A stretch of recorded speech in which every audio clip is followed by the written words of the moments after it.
we're back. You look pretty rusty there, for dude. another episode of Bodybuilding and Business. The business of bodybuild. This is season 17. Is it? I have no idea. We took a little bit of a break, but we're back again. Hiatus. They had a 2.5 hour episode to kind of Hold soak them over. in. You know what I mean? So go watch it. I have no idea how it did. I didn't look. Yeah, me either. Go watch it again if you didn't. If you haven't, watch it. And if you have, watch it again. Rewatch it and take notes because I guarantee you heard something that you should have remembered and you probably didn't. Yeah, and we can't get Kate back on here until we know that everyone's watched it. Yes, that's the rules. We are back. Took a small little week or two break. Dose, dude. We don't do seasons here. We just had a little breaky poo. We had stuff going on. So took a little breaky poo, and now we're back again.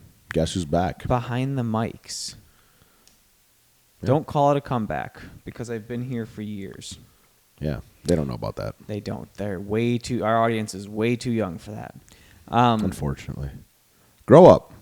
Yeah, please go ahead and get old fast. So, dude, we're back, and I want to just nail out this one topic today. Nail it out, dude. Nail out this topic. You want to hammer it out, or you want to nail it out? Why don't we hammer it out, but nail the way that we hammer it out? Let's nail how we hammer. Nailed it. Nail how we hammer this out. Yeah. You understand? No, hammer time. Listen, I get it. Right. I get it. Good. I heard a little interesting topic. Tell me about it, dude. It's a debate that might. Do I know this one yet or no? I think so. All right. It might be kind of sexual. No, it is. It's a debatable topic, and I do see both sides to the argument. I think obviously the two of us are going to agree upon it, but I might play devil's advocate just to have some funsies today, just so that we're not in total agreement. But the argument was basically that if you are starting from the bottom, now we're here, like our friend Drake, you shouldn't be worried about what those at the top are doing. You should be worried about the step. I thought you said this wasn't sexual. It's not. You shouldn't be worried about those at the top. You should be worried at those at the level above you.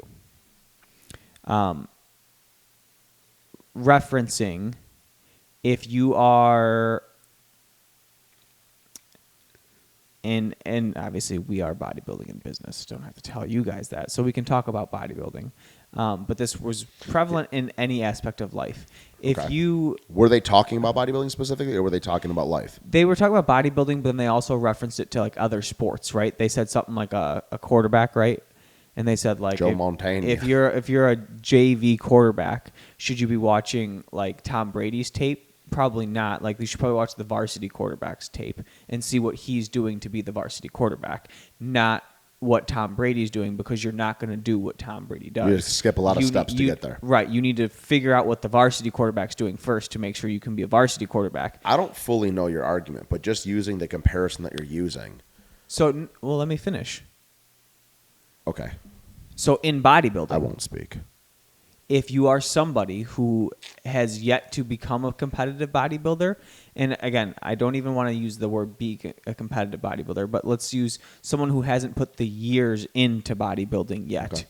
Maybe it not be best for you to study what the top 10% of pros do, and instead study what beginners should do in order to make some progress. See, and I agree with that philosophy way more.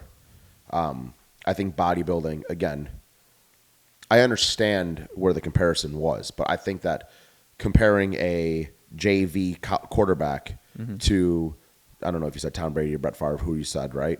Or a varsity, I still think that it's a skill set, right? So it's a little bit different than bodybuilding, right? Bodybuilding strictly genetic for the most part, right? Yeah. So the biomechanics of my body are going to be different. The way I diet is going to be different from you. The way that I train is going to be different from you. The way that I benefit is going to be different, right? Yep. So I understand the football comparison or baseball, whatever other things they compared it to. Right. But I think that this really, really correlates the most when it comes to bodybuilding. Yeah, If I'm trying to learn how to dribble a basketball, watching Michael Jordan is not necessarily going to hurt me. If I'm only paying attention to his dunks, right. Sure, right? His hand skills, his footwork, stuff like that. Not necessarily. But if I'm looking at the way that Ronnie Coleman squats and trying to compare that to me, Right. not going to happen. No, and I think it's easy to make the comparison so people understand the argument with other sports more. But I think when it comes to bodybuilding, the argument changes quite a bit. There's a lot more detail at play. Because even though we have discussed this before, bodybuilding isn't really a skilled sport.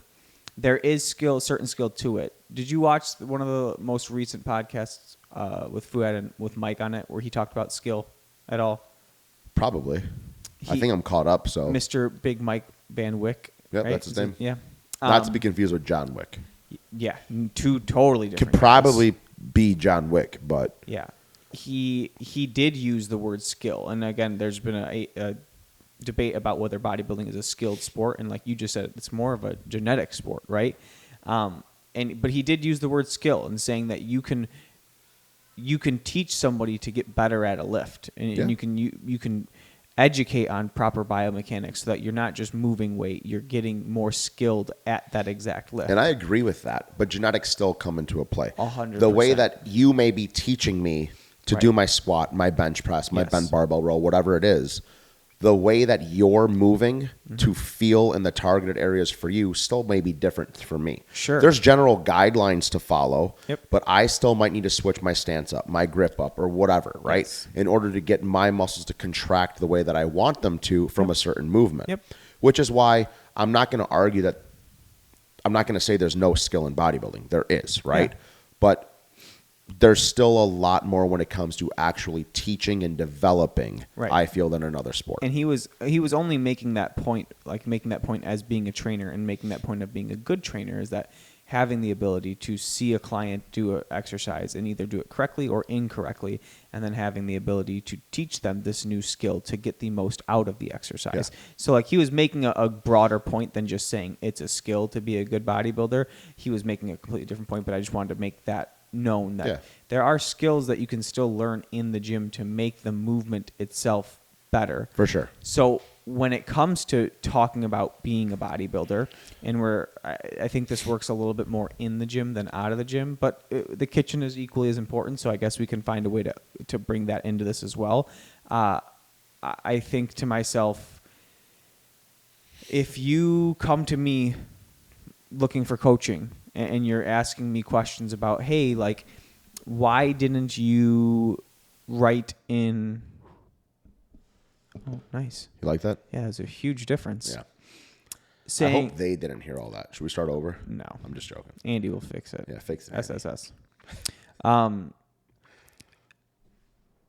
Just starting with somebody as a new client, right? And them asking me a question, be like, hey, I just watched Justin's newest video, and Justin does the Nautilus single arm lat pull down in a neutral grip. And he says it really helps with his lat development. Why don't you have me doing that if Justin is doing that, and Justin's a pro and he just won his first pro show, and he like why am I not doing that? And I got a lot of answers for you, kid. there's plenty of answers, but the simplest is, one, you're not Justin. You're not Justin Shire. And two, you haven't built the base foundation to your physique yet to start pinpointing target areas, and in order to really feel an exercise like that. You don't know how to flex and fully contract your lat yet. And it's not that you can't do that. And that's not me saying that you also then cannot do that exercise and still get benefit from it. It would just, as somebody who's just starting with me, it would be more beneficial to me as a coach and to you as the client to get you doing compound movements. Let's do a body weight, bent barbell row, body weight movements, compound movements, and movements that put yourself in a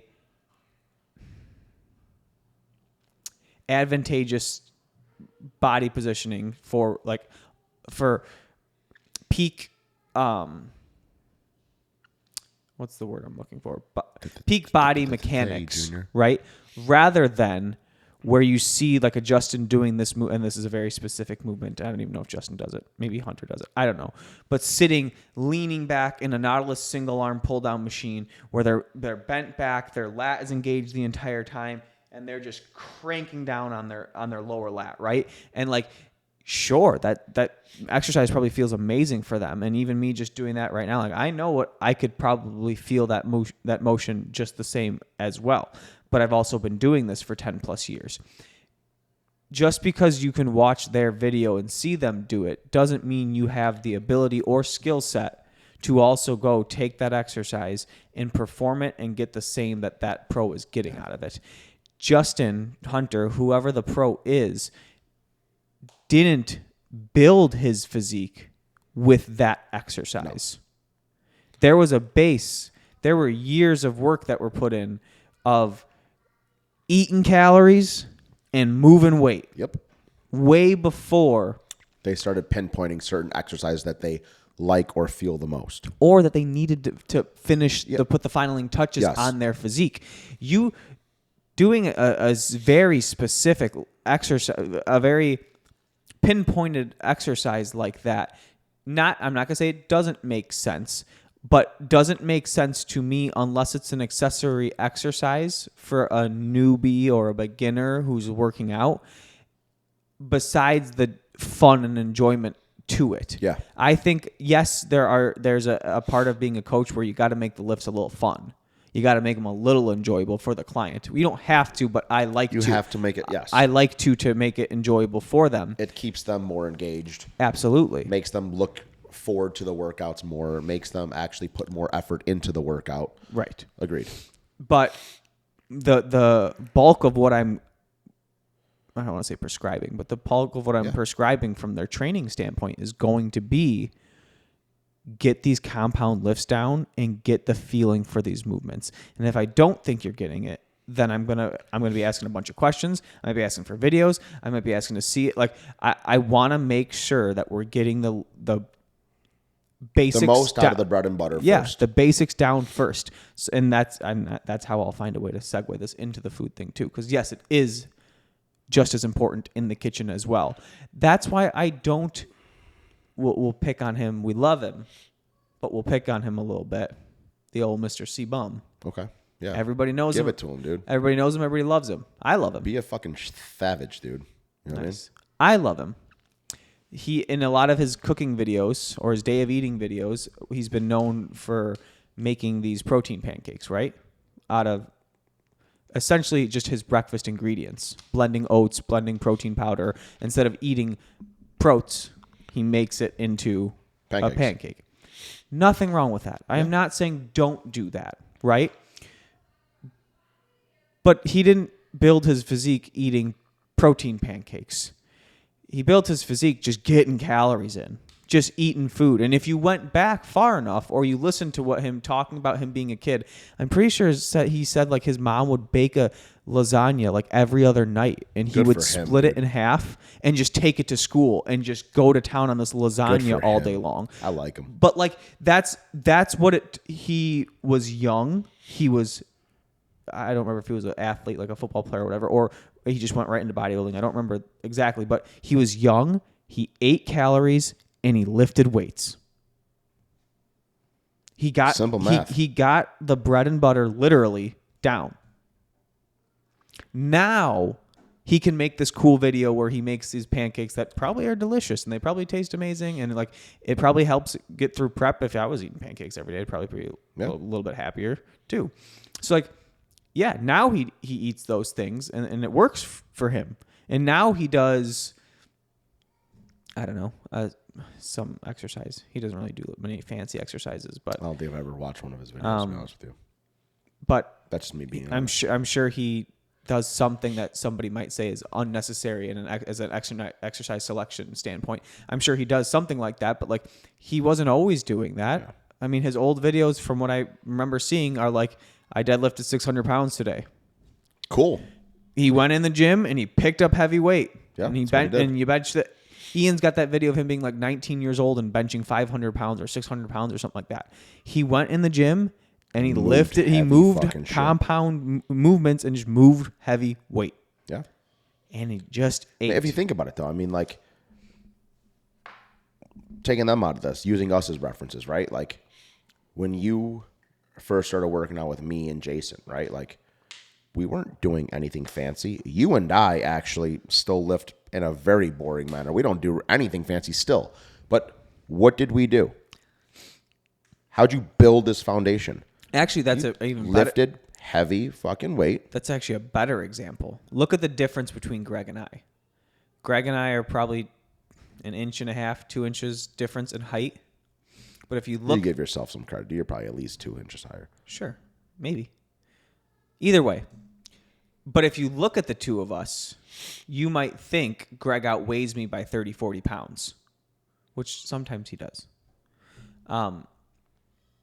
But that is a big difference in our beginnings of this journey. Yeah. I was a bigger kid who wanted to lose weight. So when I first started working out, a lot of my workouts were not based on get your calories in and lift heavy weight. A lot of my workouts were based on like, how do I get a six pack? Yeah. So I don't want to say wasted. We did a whole episode on failure. Not saying I failed at this, but for me wanting to be the bodybuilder that I am now, 10 years down the road, my beginning chapters were not really geared towards it. No, it was not at all. I was actually afraid to eat, right? I was the guy who underate for way too long, where maybe I would be a fuller, more... You would have built a bigger foundation from the get-go. My base would have been different today if I would have started with like, hey, did you just start going to the gym? Better start eating a little bit more. Yeah. Instead of I was so focused on wanting to be lean and wanting to have a six-pack because I was a heavier kid growing up that I skipped those newbie gains of like, you got at 19, 20, 21, and you should be packing muscle on. And instead I was eating salads because I wanted a six-pack. But you live and you learn. Yeah. And that's why, again, part of why we're doing this is like, I would want that kid to know, that 21-year-old kid who comes to me and like, yeah, I want to have a six-pack too, like a competitor. I would still be like, no, don't do it. It's not worth it. Start lifting. Yeah, and I mean, at that time, you didn't have someone to tell you any different. No. Right? Also, you were doing all that self-taught. The people that I was looking up to and when I started lifting were all lift heavy, nothing fancy. Like these are like old school, like actual lived in the gym bodybuilder type old dudes, you know? And it was lift heavy and eat. And I was that kid that walked around school with turkey sandwiches and protein shakes. And then I'd go home and eat whatever the fuck my parents in the house. Yep. Then I'd eat pizza while I was at work with my dad. And I'd come home and I'd shove another protein shake. I didn't know what I was eating. Yep. I just knew these guys said eat and they said lift heavy. And that's what you're doing. And that's what I did. Right. And again, this is gearing off topic. The topic was about where you should be starting and where you should get your base from. But it's a great lesson we're pretty good examples of that lesson of like somebody who went a different route when starting and wanting to lose weight first before realizing all the benefits to having the muscle in the first place. But that's besides the point. The point itself being is like, even when I first started, I wasn't watching a professional bodybuilder who had a six-pack and, was 250 pounds on stage, watching him work out. And I was like, oh, well, I have to do that same thing. Or I read the muscle mags. Don't get me wrong. I did. And even though this was when I first got into it, Kai and Phil were getting big, right? Like they were just taking over the scene when I first got into bodybuilding. Okay. So Kai and Phil are getting big. They're on every cover. They're everywhere, right? Was Phil's first Olympia 2010? 2011?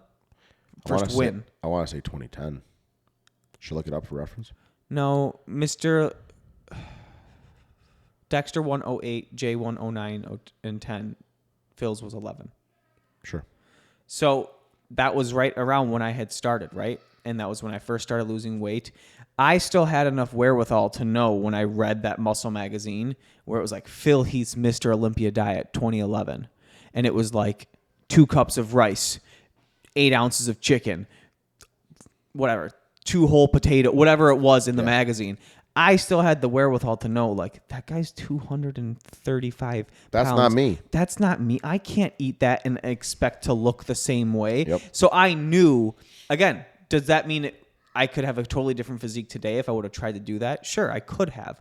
But I know, and I saw that, and I'm like, well, okay, that's not me. I'm 100 and whatever pounds, and I can't eat that many carbs. And that was still me being naive to anabolics, to performance-enhancing drugs. That was me still thinking everybody in the magazine was natural, just the same. They were taking Celtec, Nitrotech, Gakic. Yep. I thought everybody was on the same level playing field. That was before I knew that. But I still knew, looking at them, I can't eat 300, 400, 500 grams of carbs a day and get lean. That's not how that's going to work. Like, You're intelligent, dude.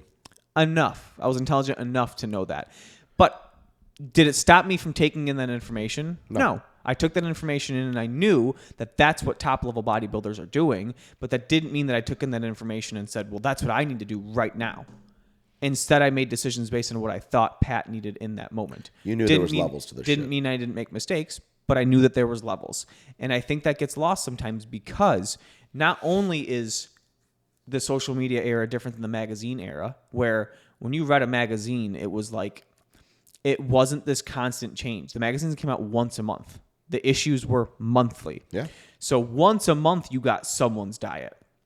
And most of the time, it was like, this is Kai Green's Olympia prep diet. Grapefruit. And it was, it was physically one diet. Do you remember this? It wasn't like week 1 through week 2, this. Week 2 through week 3, this. Week 4 through week 5, no. It was just a singular diet. He followed this the whole time. Right. This is what he did the whole time. This was his diet. And then nowadays, you literally get guys that will post on social media when their diet changes every 2 days. And they'll say, this was the change. The best part is you have a lot of these people who are up-and-coming amateurs or wanting to be competitors or just working out in general. Yeah. Who every time one of these Fitspos or whatever professional they want to call bodybuilder who's just, but these influencers, right? Yeah.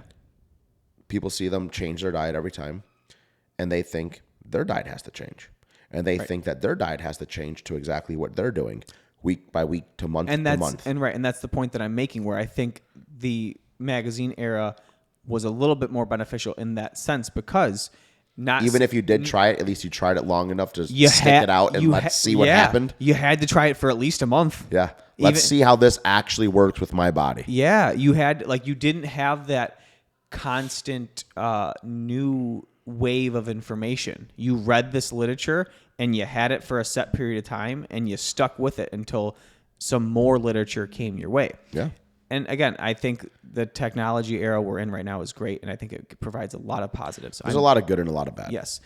But in this specific topic and what we're talking about, I think it's not that we don't think it's great that I can see what the top classic guy is doing, the top men's physique guy is doing, the top open bodybuilder, the top 212. It's awesome that I get to see that. It's amazing that we get to see what Sean Clary is doing to be the 180-pound 212 champ. It's also awesome to see what Derek Lunsford is doing to go from being the 212 champ to now being the open runner-up. It's awesome to see what the men's physique, you get to see all of these things, but it doesn't mean, just because you get to see that doesn't mean you should be what you should be doing. Yeah. What you should be doing should be beneficial for you. And that's the problem, though, is not enough people are intelligent to do that. They think that, I still get it. I get people who I know, not working with me. The people who have been working with me know well enough, at least at this point, right, to ask me this. They might not know enough, but they know better to ask me.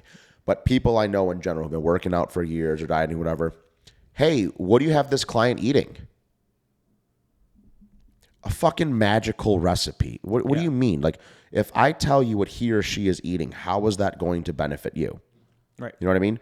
And people still have that misconception that it is just this one size fits all for workouts, for cardio programming, for nutrition, and it's not how it works. So what Pat is trying to say with all of this is Just because your favorite celebrity or Olympian or whatever is working out a certain way or eating a certain way or taking a certain amount of supplements or drugs or whatever the situation is, you can do all of that and it may be the complete opposite for you. And it may be just a recipe for disaster. It may be you just months and months of spinning your wheels, or hey, it may work for you, you know? But that's the thing. You need to find your base. You need to create something that you know works for you and then slowly make changes. Because guess what? The best in the world, let's say you take top 5 of the Olympia, right? Every single one of them may be eating chicken. They may be eating rice. They may have some red meat in their diet. They may be eating fish. But guess what? All of their portions are different. Yeah. All of their workouts are different. Yes. They're all doing some sort of chest press. They're all doing some sort of a row. We've talked about the simplicity of bodybuilding. It is very simple. But the way they are doing these things are all different. And it's because everybody's genetic makeup is different. What he does, what she does, yada, yada, yada, yada. We're all going to have a different response. We'll go into more in the depth in this next week. I forgot to tell you this, though. This weekend, I did get asked, so, do you eat a lot of white fish? Yep. That's why I'm so shredded. And it's just funny, and it's like I had people ask that as well. It's funny, it really, and it's I'm not even making. I'm not saying it's funny to make fun of someone for saying it.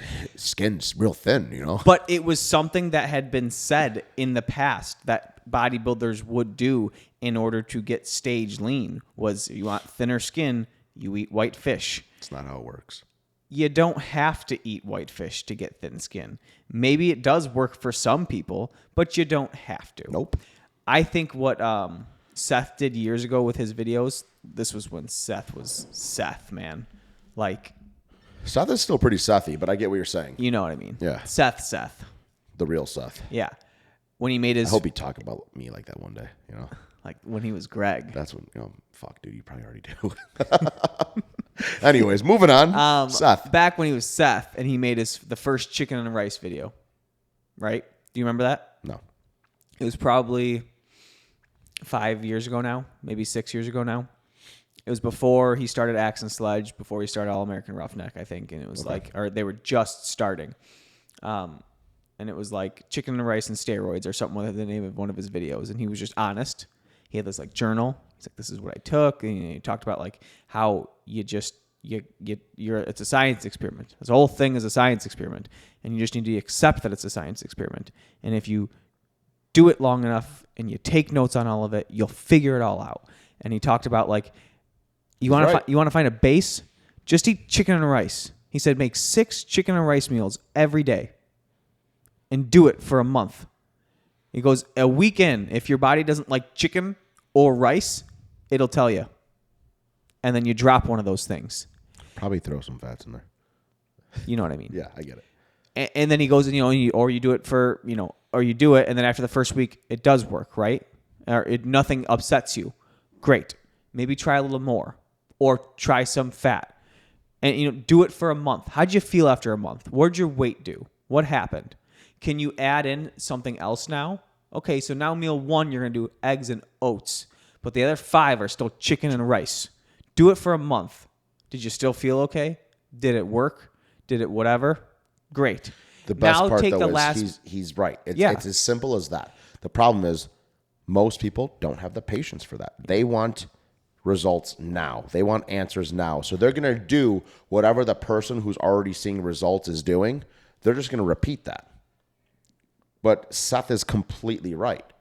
It's experimenting with your own body and seeing what works for you. Guys, I'm going to give you a free, super free tip here. Just the tip. Just the TIP.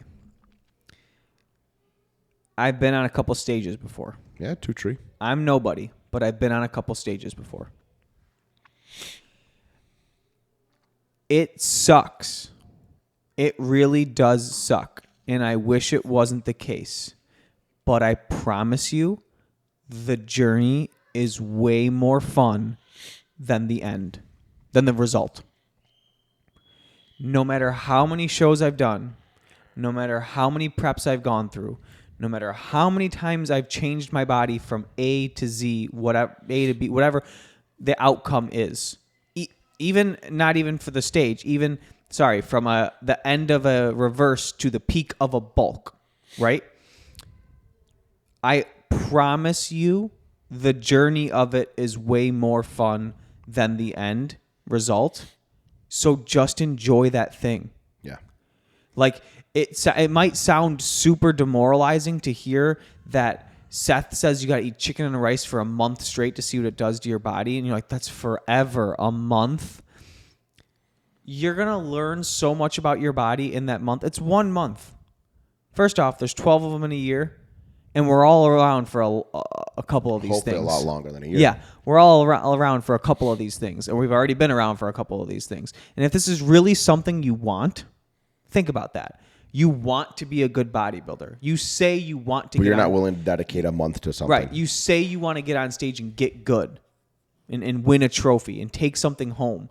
But you can't sacrifice a month to figure out what works for your body.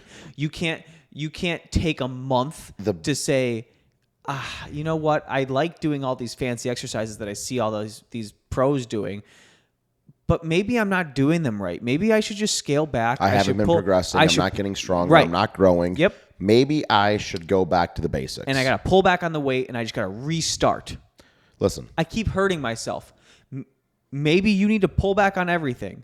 You need to go back to square one. Every exercise, every weight, everything. And you're like, oh, but then I'll lose all of my progress. Give it a month or two. It'll come back.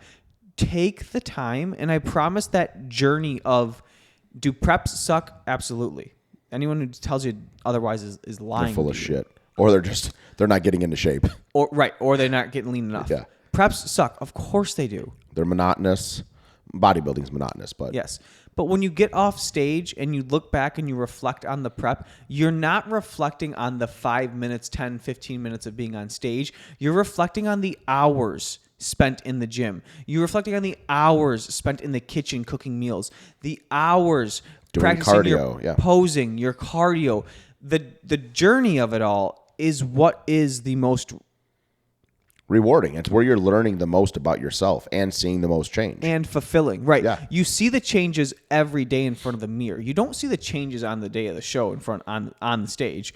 You see a fabricated version of yourself that's not real in that moment.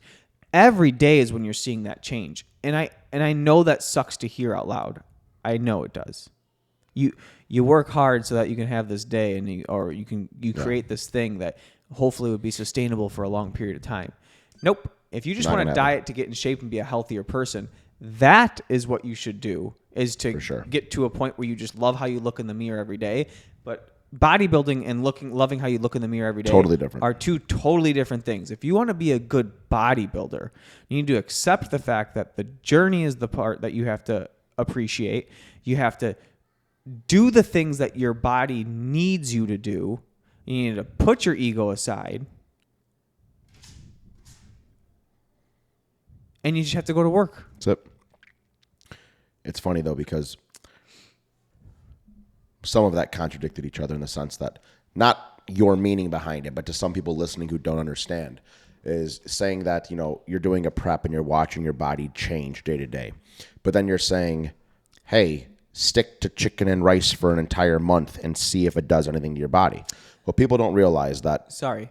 To see your body change every day? Your body will change in a prep. Yes. At a certain point, almost daily. But that is when you are in a very, very, very lean, yet primed state.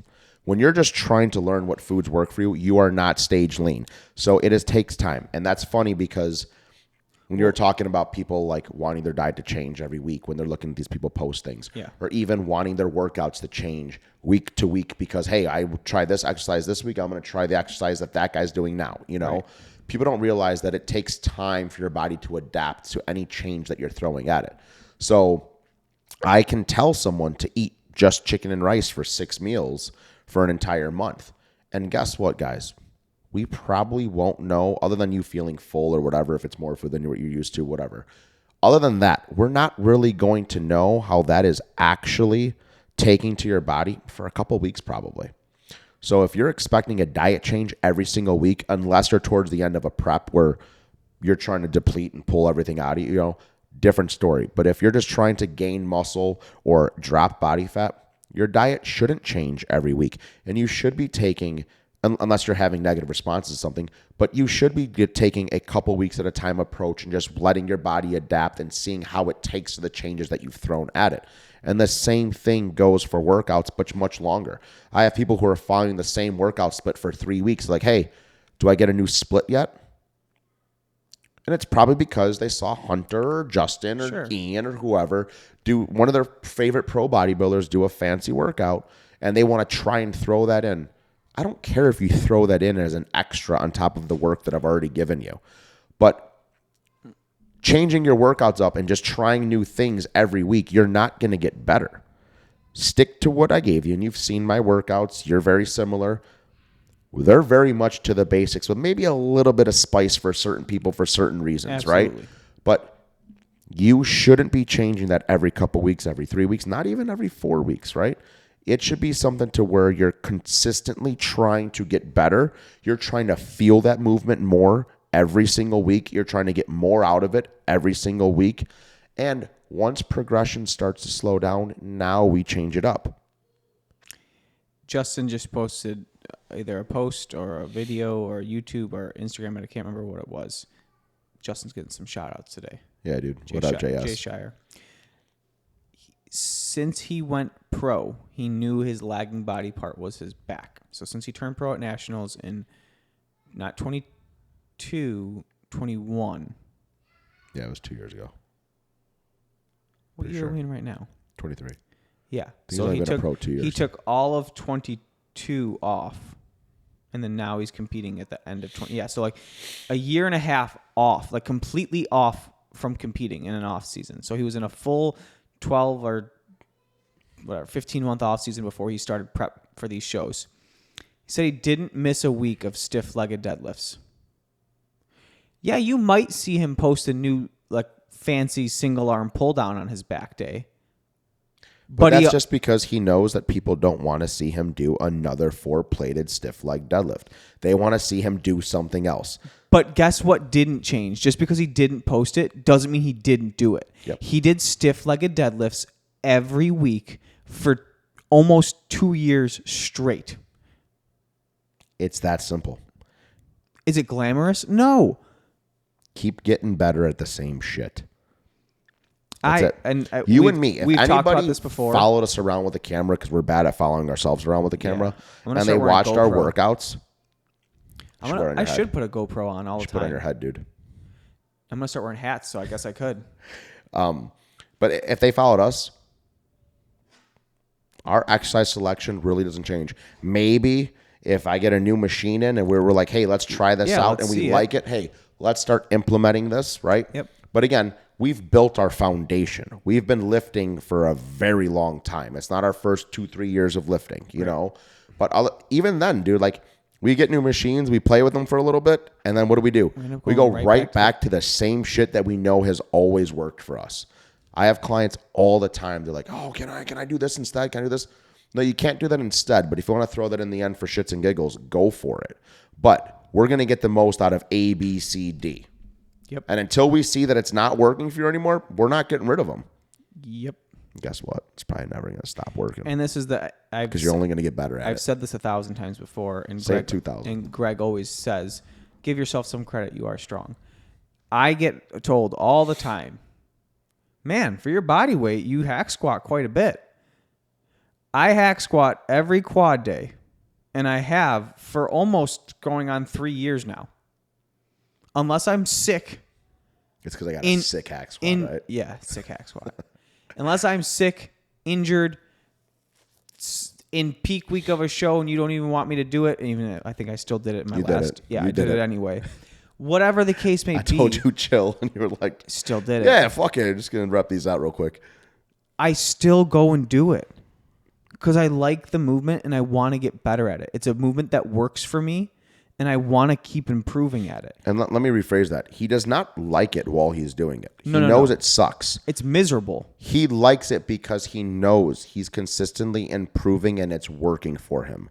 Right. He fucking despises when he has to walk over there and start doing it. Yep. but the end result is there. So again, is it glamorous? No.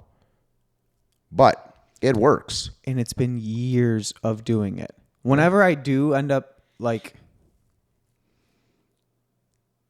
no, never mind. You're not going to get rid of it. I will get rid of it. Yeah. I'm not getting rid of it. But again, I'm keeping full it. circle. Our whole rant today is stop worrying about what the person ahead of you is doing. Focus on you and find what works for you. And that is how all the people that you're looking up to got to where they are. Right. And I don't want to say you're right, but I don't want to say don't worry about the person in front of you. Don't worry about the people 10 steps ahead of you. Yes. Worry about what you need to do to make yourself get to your next step. 100%. If you're an amateur athlete who is yet to compete in, say, your any organizational show, it shouldn't be what is this IFBB What are pro the best in the world right. doing? It shouldn't be what are the top 10 in the IFBB doing right now to get ready for their show. It should be what is my coach or what should I be doing to get ready for my stage debut?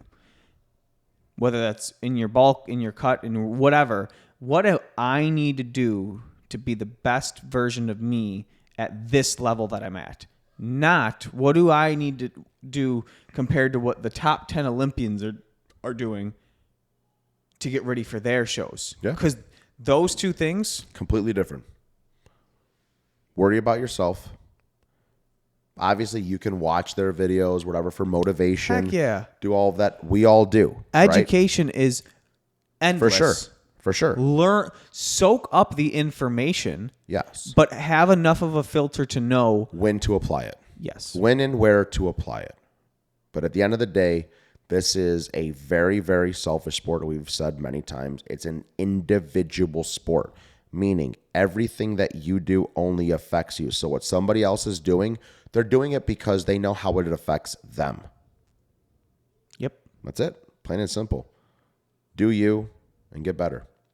Do you boo boo Yeah. And get better. and get better. That's it, man.